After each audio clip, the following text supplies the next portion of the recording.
السلام علیکم دوستو، غصہ انسان کی عقل کو کھا جاتا ہے، اس لیے غصہ کرتے وقت اس کے نتائج کو سامنے رکھے۔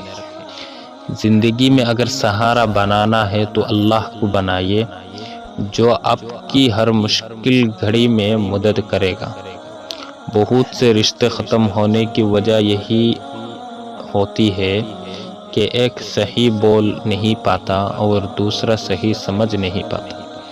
کسی سے حد سے بڑھ کر امیدیں لگا لینا اس بات کو یقینی بنا دیتا ہے کل آپ دھوکہ بھی کھا سکتے ہیں۔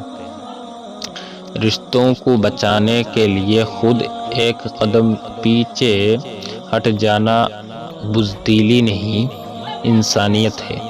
خوش نصیب تو وہ ہے جن کی محبت نکاح کی صورت میں مکمل ہوتی ہے۔ السلام علیکم۔